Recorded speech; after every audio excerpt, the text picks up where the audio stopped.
Good evening to all the beautiful people tuning in. I'm here to help you sleep. Please support me by liking the video and subscribing to the channel. I'm also curious to know where you're watching from and at what time, so drop a comment below. Are you ready? Let's start with the first story. The title of the story: The Phantom Hitchhiker at Midnight. It was a cold, misty night when Jack found himself driving down a lonely stretch of highway. The road, which snaked through dense woods and desolate farmland, was barely illuminated by the dim glow of his headlights. He glanced at the clock on his dashboard. It was nearly midnight. He had been driving for hours, having taken a detour to avoid a jammed interstate. The highway was mostly deserted at this time of night, with only the occasional flicker of distant lights in the darkened landscape. The rhythmic hum of the engine and the soft squeak of the tires on the wet asphalt were the only sounds breaking the silence. Jack was beginning to feel the weight of the long drive on his eyelids when his headlights caught something on the side of the road. Movement, a figure standing alone under the pale light of the moon. His heart skipped a beat. It was a woman, standing by the shoulder, her long white dress flowing slightly in the wind. Her hair hung loosely around her shoulders, and her face was partially obscured by the wind. She looked out of place, as if she didn't belong here, in the middle of nowhere. Curiosity gnawed at him, and he slowed the car down as he approached. She was hitchhiking, one arm raised in a silent plea for a ride. Jack hesitated. The area was remote, and he couldn't bear the thought of leaving her out there, stranded in the cold. After a brief internal debate, he made the decision to stop. The woman's face was pale as she climbed into the car, her movements stiff and unnatural, as though she wasn't used to sitting in a vehicle. "Thank you," she whispered softly, her voice barely audible over the sound of the engine.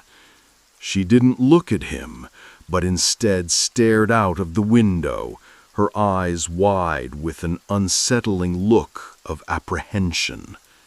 Jack offered a smile and a nod, trying to ease the tension that was quickly growing in the air.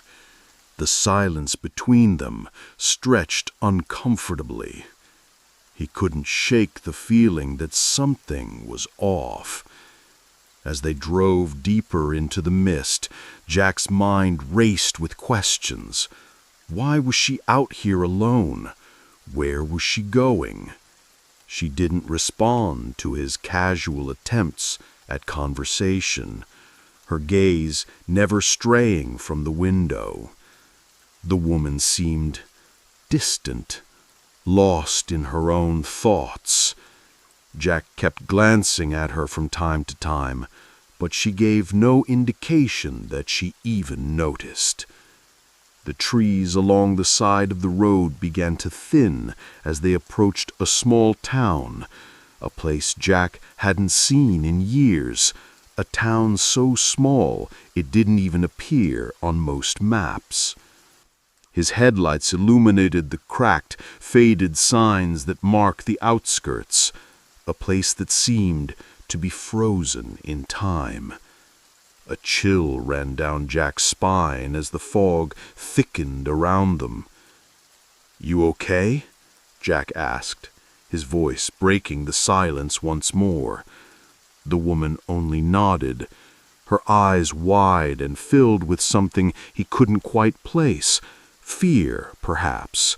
She turned her gaze from the window for the first time, meeting Jack's eyes with a look of desperation.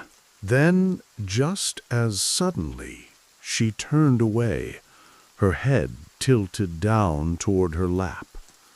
The temperature in the car seemed to drop.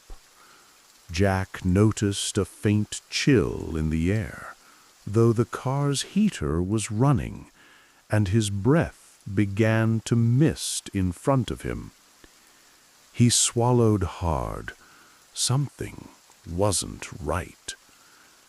His foot eased off the gas pedal as he slowed to approach the center of the town. And then, with a soft sigh, he looked back at the passenger seat. The seat was empty. Jack blinked, his heart pounding in his chest.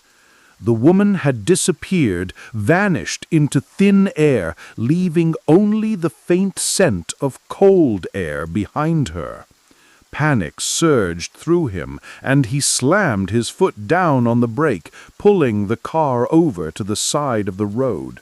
His hands trembled as he reached for the door handle, but before he could open it, a strange sound echoed through the still night air. It was a voice, a whisper carried on the wind, but it wasn't a voice Jack recognized. "Help me." The voice was distant, muffled, but unmistakable. Jack's skin crawled as the sound seemed to come from the very air around him. He quickly shoved open the door and stepped outside, his eyes scanning the desolate street. There was nothing, no sign of the woman, just the eerie quiet of the town that lay before him. Confused and shaken, Jack drove further into the town, hoping to find some answer to the bizarre encounter. He stopped at the first gas station he saw and rushed inside. The man behind the counter was an older gentleman with a grizzled beard and tired eyes. He could feel his pulse racing as he asked, "I just gave a ride to a woman out on the highway. She disappeared when we reached town. Did you see her?" The gas station attendant didn't flinch.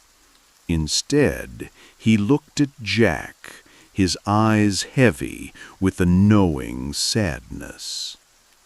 "A woman, you say, dressed in white?" Jack nodded, his throat tight. "Yeah, that's her." The man exhaled a long, drawn-out sigh. "That woman, she died on this very road about 10 years ago. Car accident, a crash that tore her apart. But her ghost, she still haunts this highway, still looking for someone to give her a ride. Some say she's a lost soul. Others say she's trying to make people like you see what she's seen, feel what she's felt." Jack's blood ran cold as the realization struck him like a heavy blow. His hands gripped the edge of the counter as the world seemed to close in around him. The attendant's voice dropped to a whisper. "And you gave her a ride, didn't you? Welcome to her nightmare." The room grew unbearably silent as Jack stepped back, his hairs on his neck prickling. Something cold and unsettling washed over him, and he knew, somewhere deep within him, that he had just become a part of something far darker than he could have imagined. He never drove that road again. The title of the story The dark road that never ends. It was one of those nights where the fog clung to everything, thick, suffocating, as if the world had been swallowed whole. The headlights of David's car barely cut through the mist, leaving the road ahead almost completely unseen. The clock on his dashboard blinked 2:34 a.m., a reminder that yet another long day at the office had stretched into the early hours of the morning. David, an overworked lawyer in his late 30s, had long since run out of patience for the endless demands of his job. After the stress of an important case, an impromptu dinner with clients, and several long meetings, he was desperate to get home. As usual, the shortest route was his preferred path. His GPS led him down a narrow, winding road that snaked through dense woods, an isolated stretch of highway that wasn't well traveled. The steady hum of the car's engine and the low murmur of the radio were the only sounds breaking the eerie silence that filled the night. At first, it was almost comforting, the quiet, the solitude, an escape from the chaos of his life. But soon that calm began to feel wrong. The further he drove, the thicker the fog seemed to get, pressing against his windshield like a living thing. His stomach churned, but he brushed the unease away as a result of exhaustion. "Just need to get home," he muttered to himself, adjusting his grip on the steering wheel. The road was still empty, no other cars in sight, not even a sign of life in the trees that loomed on either side.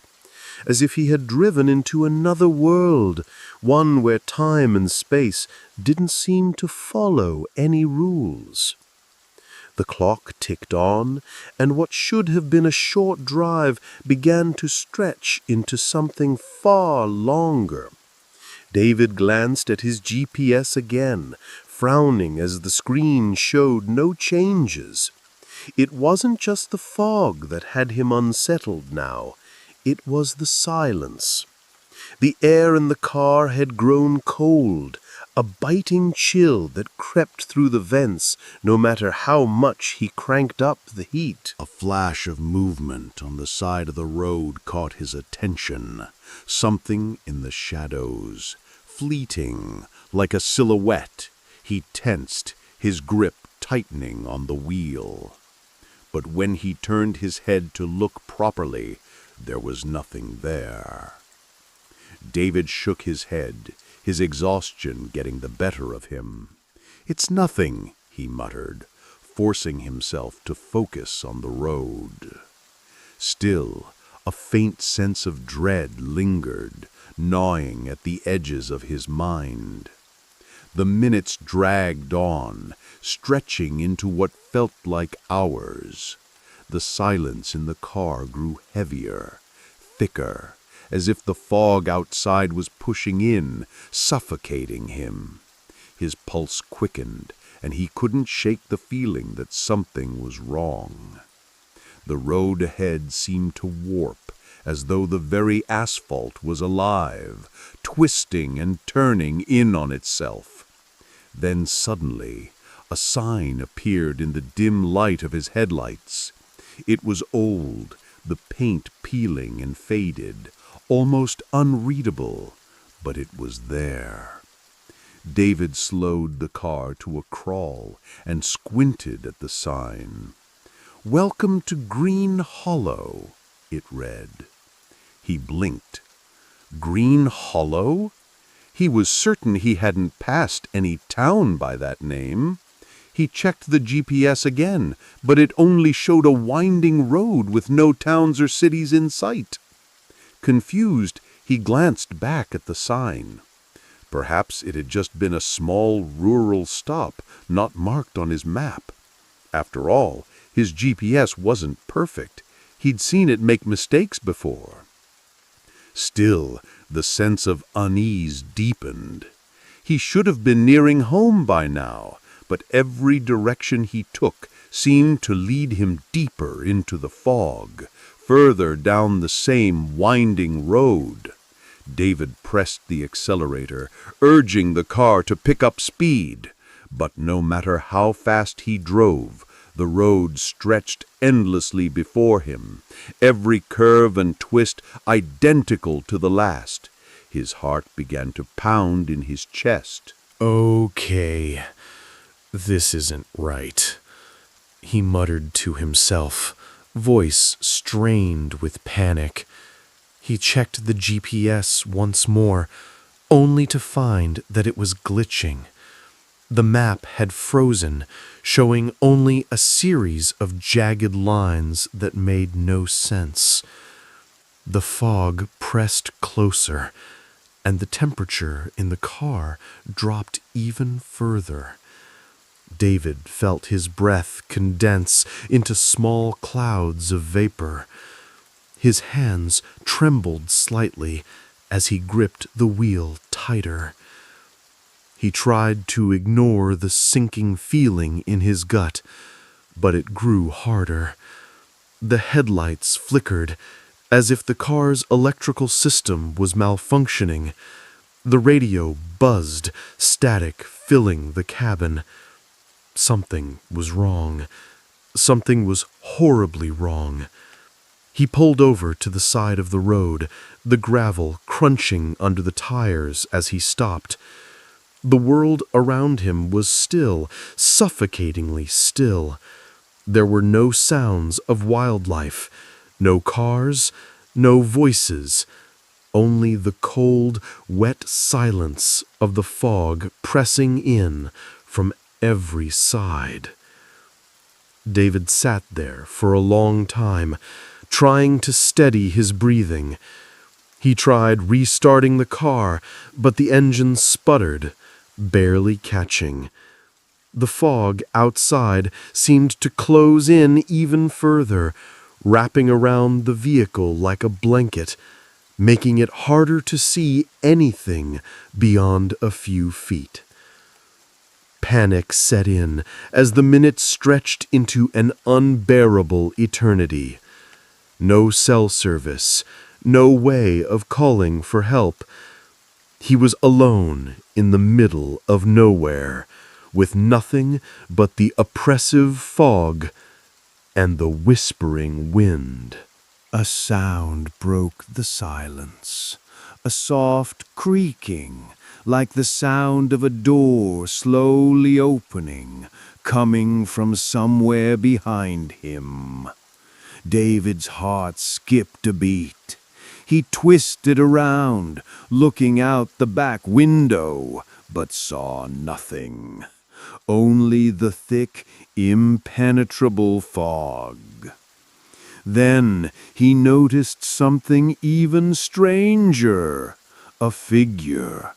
It was standing by the side of the road, just out of the corner of his eye. A dark silhouette, too tall and too still. He turned to look properly, but it vanished into the fog as quickly as it had appeared. David's breath hitched in his throat. His mind raced. Was it a person? Was it someone who could help? Or was it something else? His hands gripped the wheel as he fought to remain calm. No, he couldn't stay here. He had to keep driving. Desperate, he slammed his foot on the gas, but the road seemed to stretch forever. Endless loops of identical trees, signs, and curves. He passed the same faded "Welcome to Green Hollow" sign again. Sweat trickled down his brow as he realized the truth. The road was not just endless, it was cursed.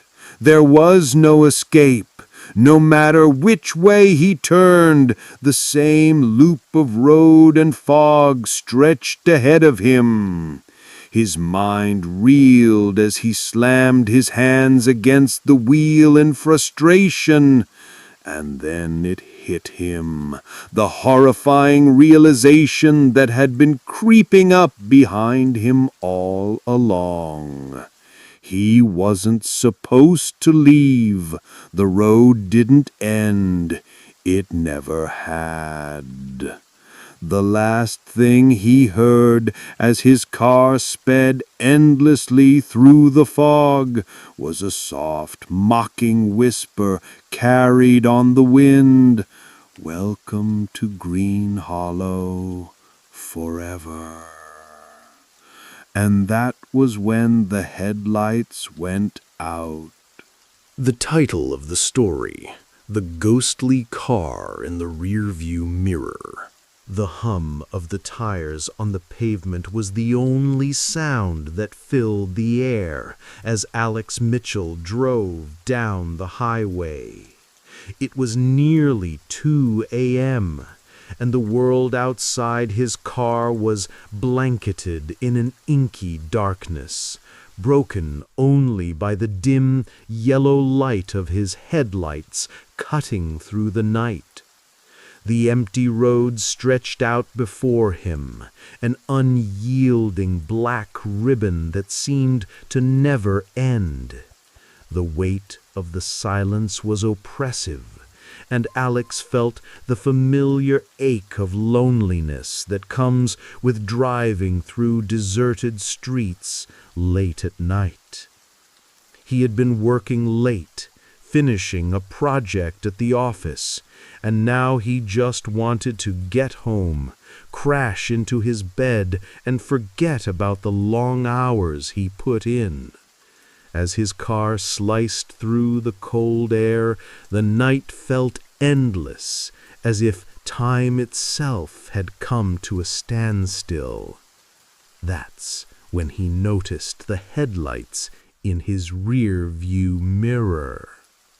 At first, it was a distant glow, easily misunderstood for a car far behind him. But as Alex's gaze lingered, the light grew brighter, the shadow of the car growing clearer. The hairs on the back of his neck stood up. It was too close, unnervingly so.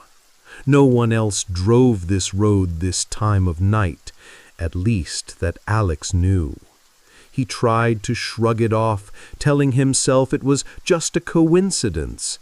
Maybe a car that had been behind him for miles, but something didn't feel right. The car wasn't passing him, wasn't going around him, it was following him. Frowning, he pressed his foot harder on the accelerator. The speedometer climbed, the engine roared louder, but when he glanced in the rearview mirror again, the headlights were even closer. Panic surged through him.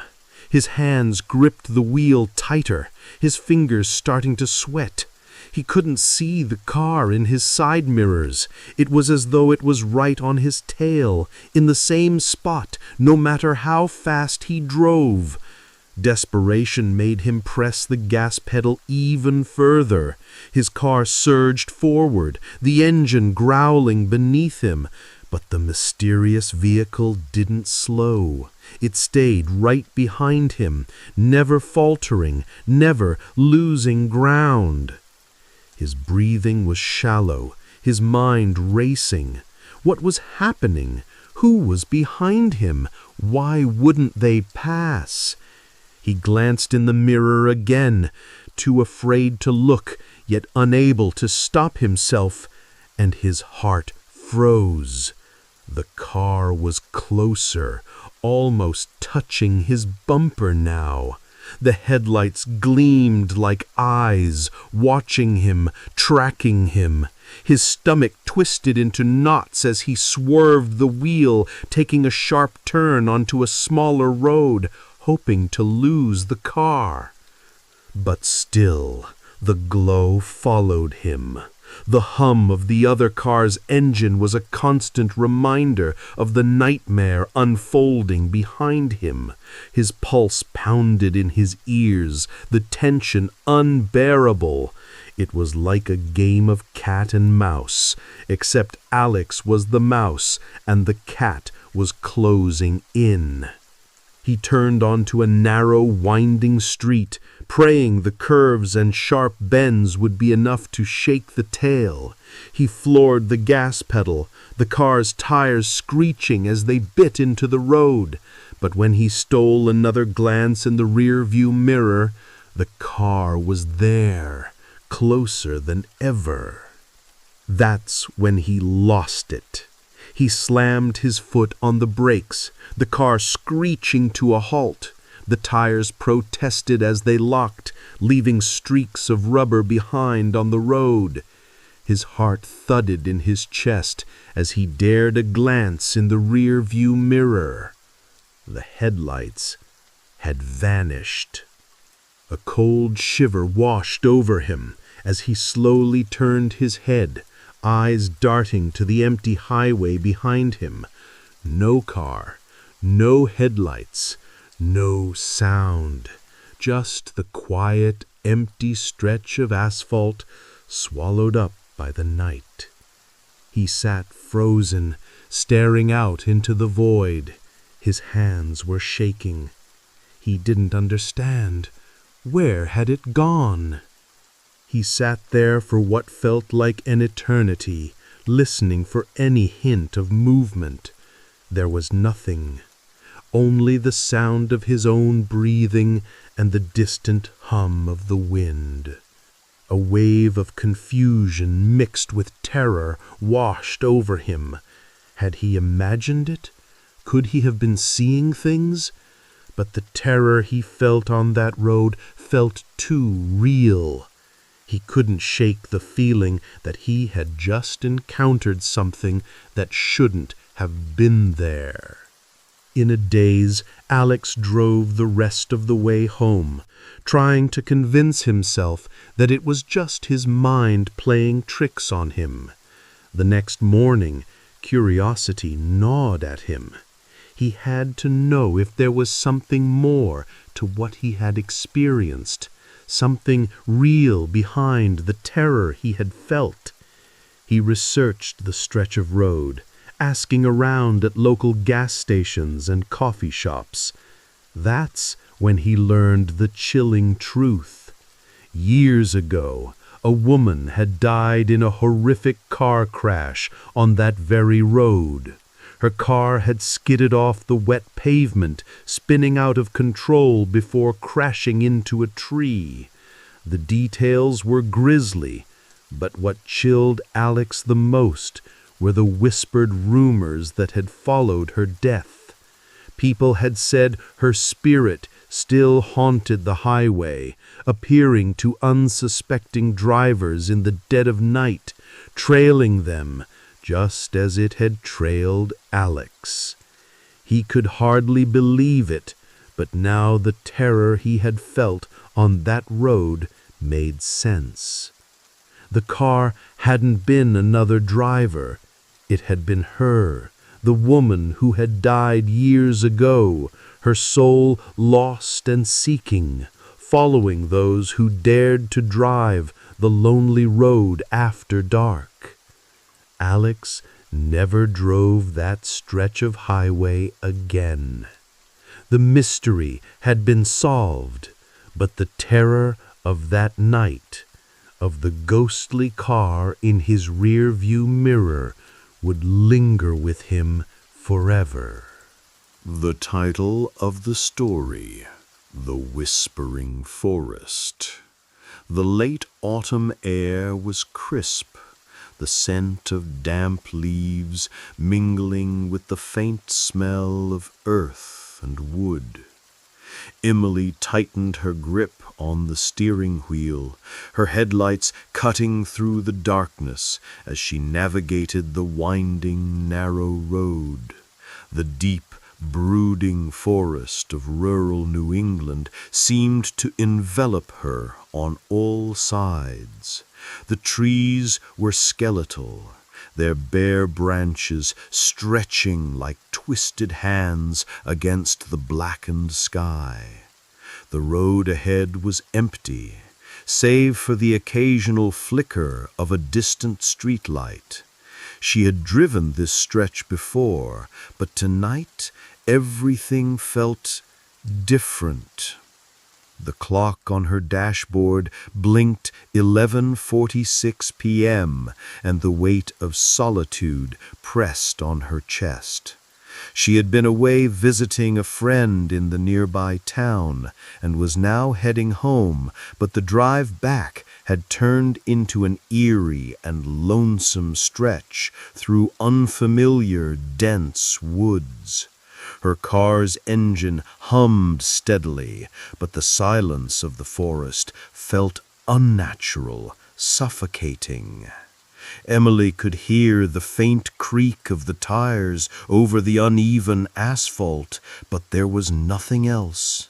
No animals stirring, no wind rustling the branches, just stillness. As she drove deeper into the forest, the air seemed to grow colder, thicker. The trees pressed closer together, casting long, menacing shadows that stretched across the road. Her breath fogged the windshield despite the heater running at full blast. The hairs on the back of her neck stood up. She shook it off as a reaction to the isolation, but something gnawed at her, something unsettling. Suddenly, a whisper, so faint she could barely hear it. It came from the woods, the sound riding on the wind. She couldn't make out the words, but it was unmistakably there, a soft murmur that seemed to beckon her. Emily frowned, trying to ignore it. She glanced at her rearview mirror. Nothing but the darkness behind her. "Just my mind playing tricks," she muttered, but her voice felt weak, even to her own ears. She looked back at the road ahead. The trees were darker now, and the whispers had grown louder, more distinct. She couldn't understand them, but they were no longer soft, almost as if they were urging her to listen. Her heartbeat quickened. "It's nothing," she whispered to herself, trying to steady her nerves. But the whispers grew more insistent, as if they were trying to speak directly to her. A chill ran down her spine. It wasn't just the whispers now.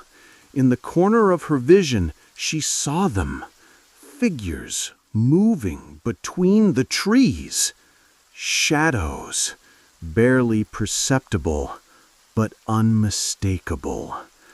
At first she thought they were just the shifting silhouettes of branches, but they didn't move like trees in the wind. These shapes, human shapes, darted from one tree to another. Emily's breath hitched. "Stop it," she muttered, pressing the gas pedal harder. Her car lurched forward, but she couldn't shake the sensation of being watched, of being hunted. She reached to turn up the volume on the radio, hoping for a distraction. But instead of music, there was only a sharp crackle of static, as if the airwaves themselves were distorted, twisted by something dark. Emily flinched, the sound jarring in the otherwise quiet car. She glanced at the radio, her fingers hesitant over the dial, but the static only grew louder, and with it, the whispers.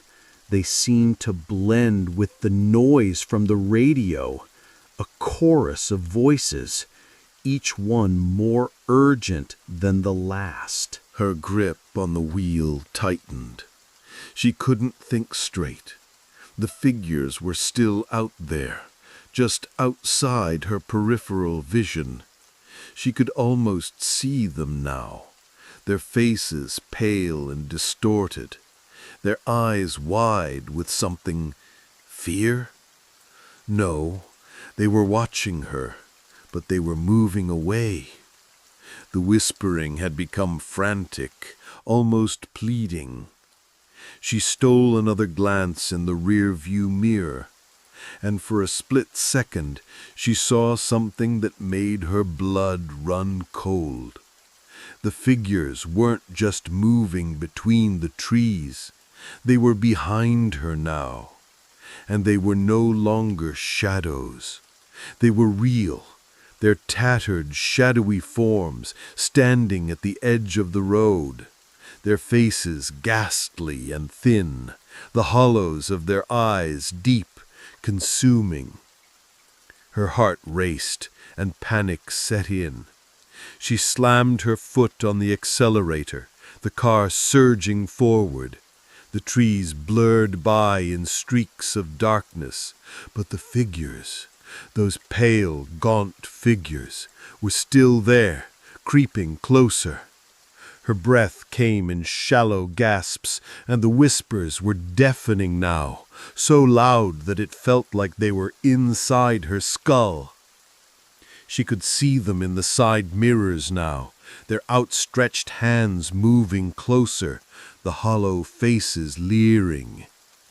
The forest had grown more oppressive, the trees leaning inward as if they were closing in on her. Each time she looked behind, they were a little closer, their ragged footsteps quickening. She could feel her sanity slipping away, her mind unraveling as the figures drew nearer. Her panic rose to a crescendo. "No! No! No!" she screamed, her voice breaking through the shrieking static on the radio. She could feel the cold breath of the figures now, their presence like a suffocating blanket.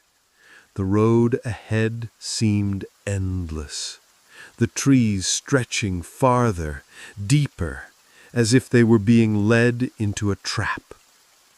And then, just as her car reached the apex of speed, the night seemed to snap.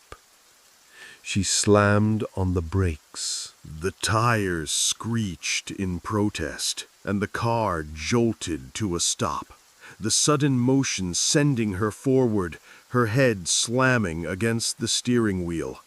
The car came to a halt in the middle of the road, the headlights illuminating nothing but an endless stretch of trees.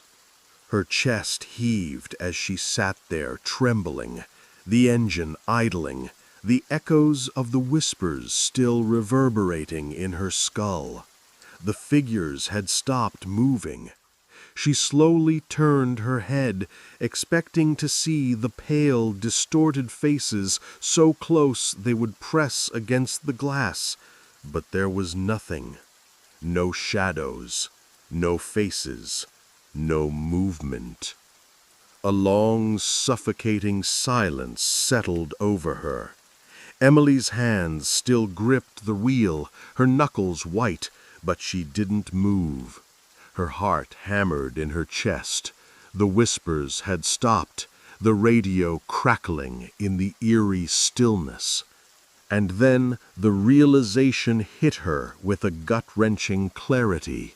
The figures weren't chasing her. They were running from her. Her eyes darted to the trees, and in the pale, sickly light she saw them, dozens of them, huddled together just beyond the tree line. Pale faces, gaunt and hollow, staring back at her with wide, terrified eyes. The truth twisted in her stomach. The forest wasn't haunted by the dead as she had feared. It was haunted by the living, and she was the thing they were afraid of. The engine of her car idled softly, the static on the radio fading into the night, as Emily sat, frozen in the middle of the road. The whispers had stopped, but she would never be able to unhear them. The title of the story, The Vanishing Highway. Alex Henderson's headlights cut through the thick darkness of northern Michigan. The road ahead, a tunnel of shadows lined with looming trees. The sky above was a pitch-black expanse, the moon hidden behind an endless veil of clouds. It was a long drive, and Alex could feel his eyelids growing heavy as he gripped the wheel. His car hummed steadily, the tires rolling smoothly over the asphalt as his radio whispered softly with static and the occasional word from a late-night talk show. It was the kind of monotonous drive he'd done countless times before, the route through the dense woods nothing more than a blur of familiarity, until tonight. The first strange sign came when he glanced at the sign for the next exit. It wasn't there. The familiar green exit sign that usually pointed to a small, quiet town with a gas station and a few houses had simply disappeared. Alex blinked, rubbed his eyes, and looked again. The exit wasn't gone. It had never been there. The road stretched ahead into more forest, empty and desolate, with no markers or signs to guide him. A creeping unease settled in his stomach. He tried to brush it off as exhaustion. Maybe he'd missed the sign. Or perhaps the weather was messing with his focus, the endless fog making everything appear distant and blurry. He turned the dial on the radio, the static crackling louder now, as if the world around him was starting to lose its clarity. He needed to keep going, just get to the next town, fill up, grab some coffee, and push through. But as he drove on, more oddities began to surface. The gas stations that had been along the highway were nowhere to be seen. Instead, trees crowded the edges of the road, their skeletal branches reaching out like twisted fingers. No lights, no signs, no cars, just the unyielding blackness of the forest pressing in on both sides. Alex's heart started to race. He knew these roads well, had driven them countless times, but tonight everything felt wrong. Was this the right route? Where were the markers, the familiar landmarks?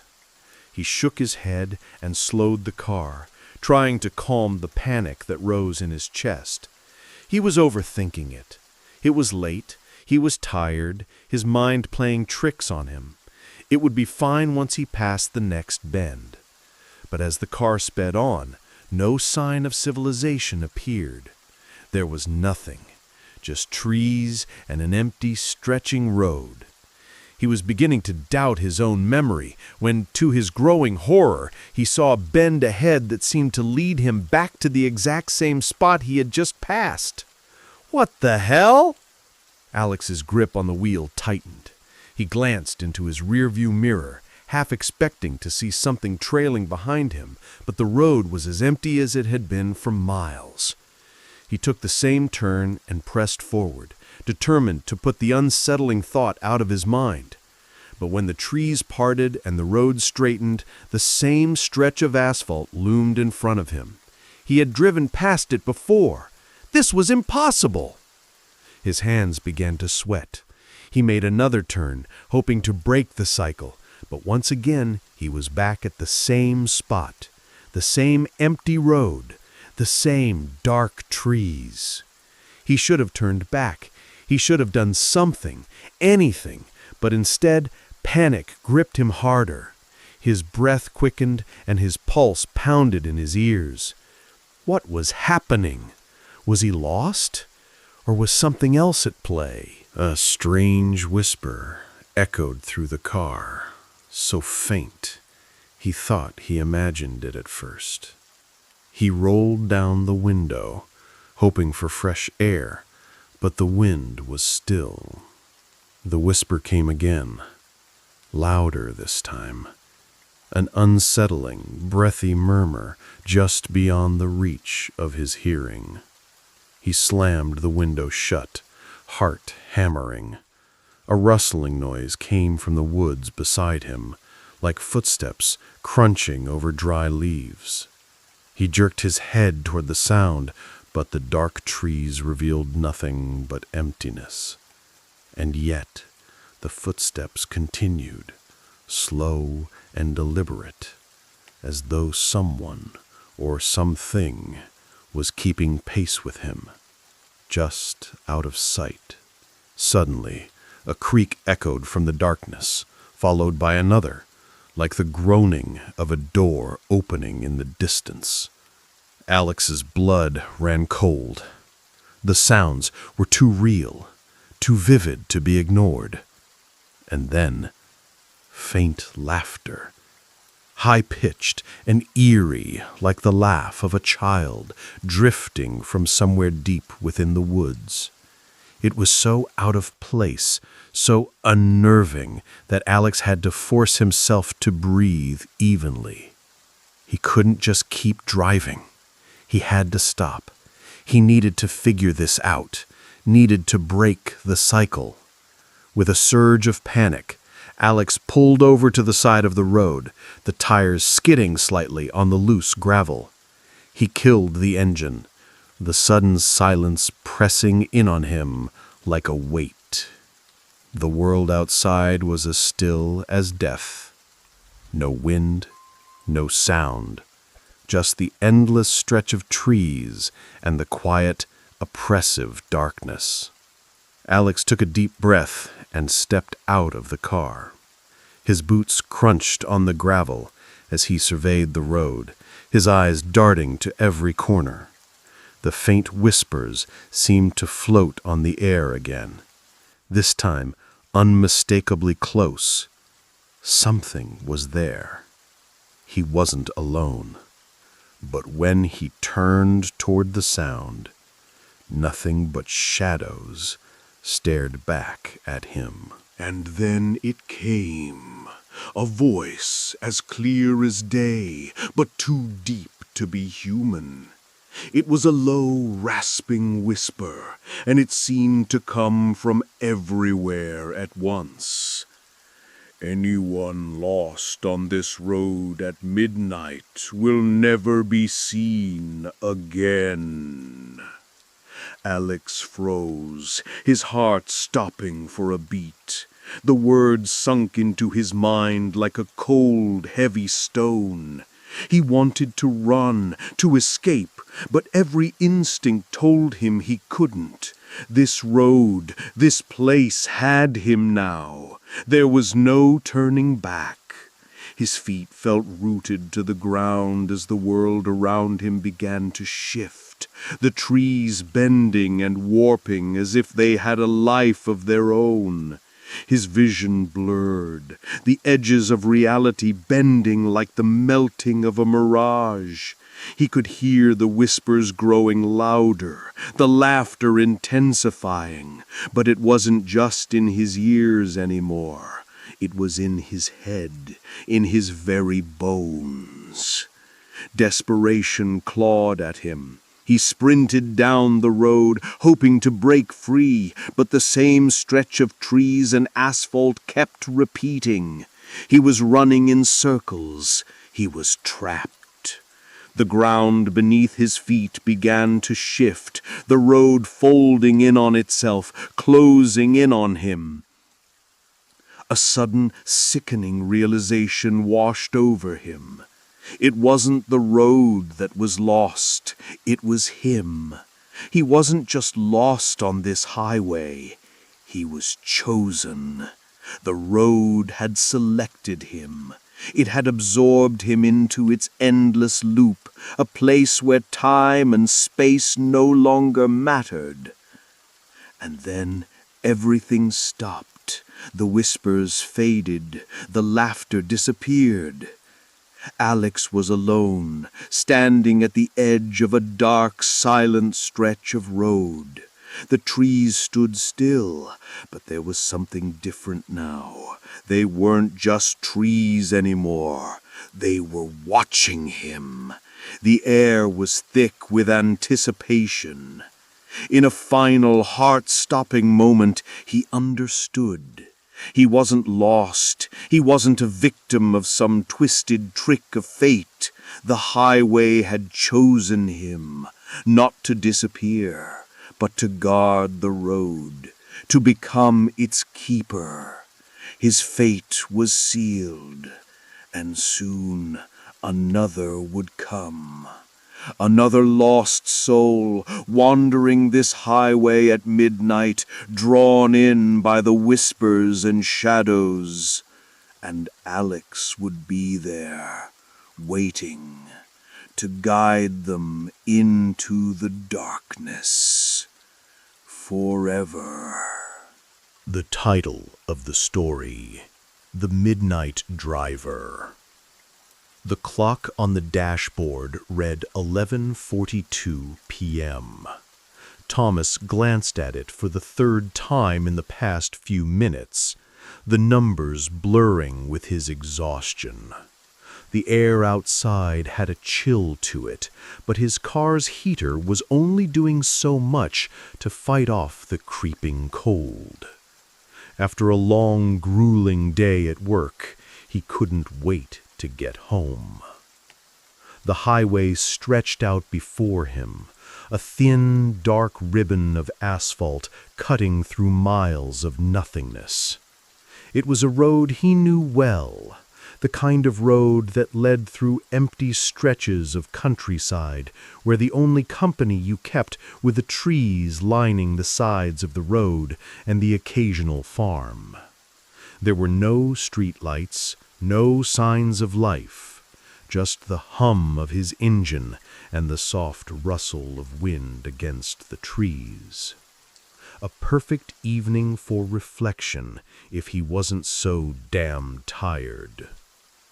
His headlights illuminated the road ahead, but even with the full beams, there was something unsettling about the darkness that swallowed the rest of the landscape. The occasional rustle in the bushes or the creak of a branch made him feel as though something was watching him from the dark corners of the night. He'd always hated the way this stretch of highway felt, but tonight the unease seemed to be worse. Thomas leaned forward, trying to focus on the road. That's when he noticed it. At first, it was a flicker in his rearview mirror, a pair of headlights that seemed a little too bright, a little too close. He dismissed it at first, assuming it was just another car passing him by. But when he glanced again, the headlights were still there, no further than they had been moments before. It was strange, but he pushed it aside, chalking it up to tired eyes. But the feeling of being followed didn't go away. The car behind him didn't seem to pass, no matter how far down the road he drove. No matter how many curves the highway took, or how many small towns he passed, the headlights stayed right behind him, just a little too far to see the details. The rusted glow of the vehicle's worn-out lights pierced the darkness like a sickly beacon. It wasn't a car he recognized, and it didn't seem to belong on this lonely stretch of road.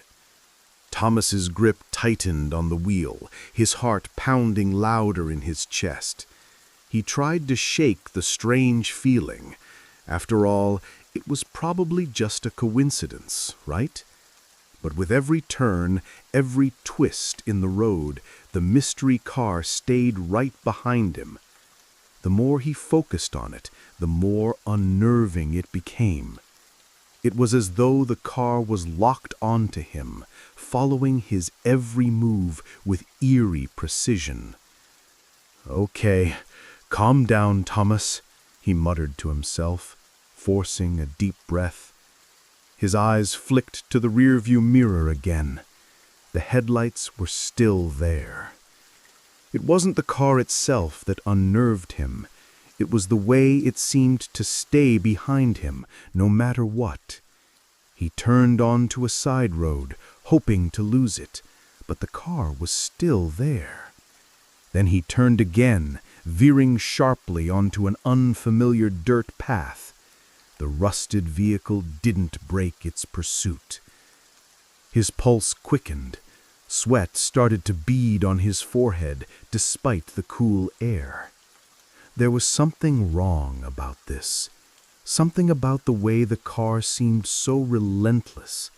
Something about the way he felt trapped, even though he was on a road he knew well, with nowhere to turn but forward. His breathing became shallow as panic gripped him.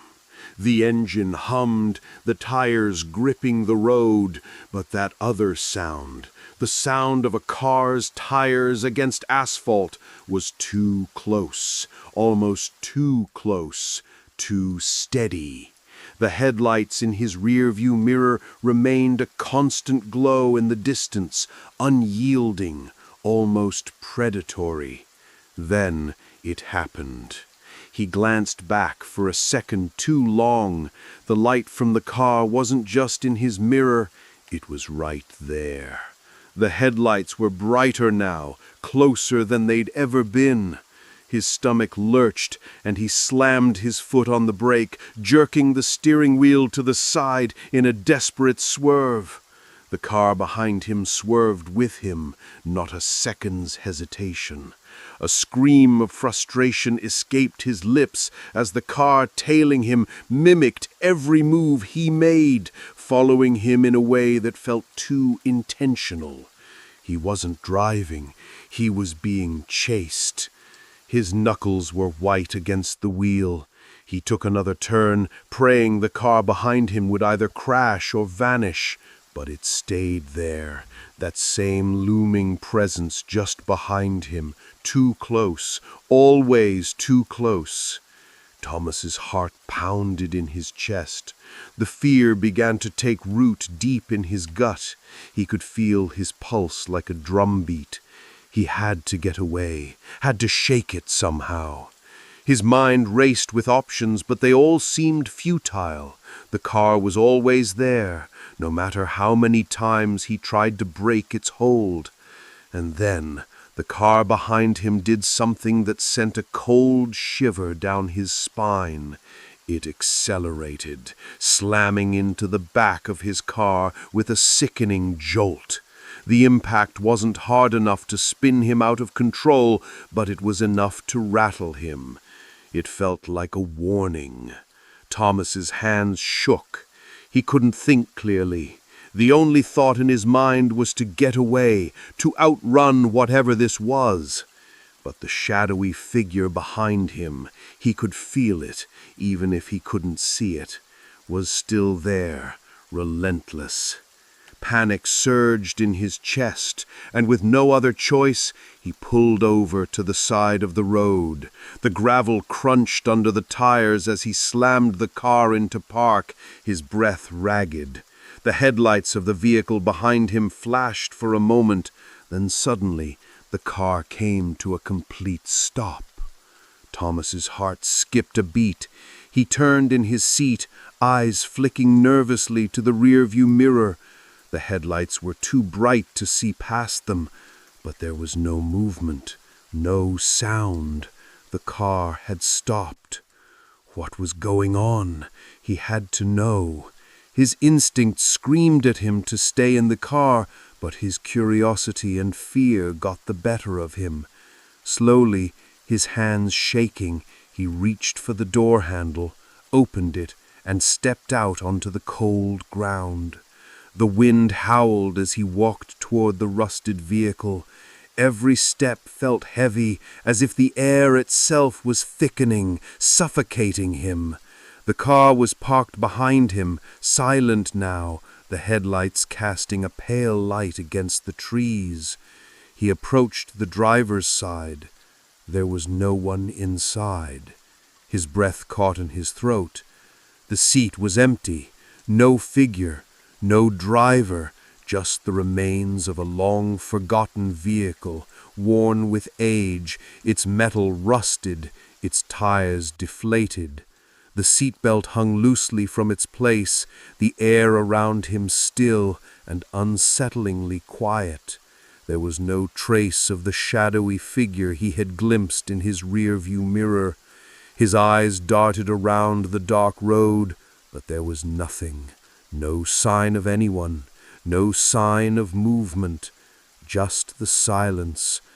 Then, as if his mind was playing tricks on him, he heard it, the faintest whisper, low, hushed, "I'm still here." Thomas's blood ran cold, and he spun around, but no one was there. The road stretched out before him, empty, desolate, no trace of the rusted car, no sign of anyone, just the wind, the trees, and the never-ending night.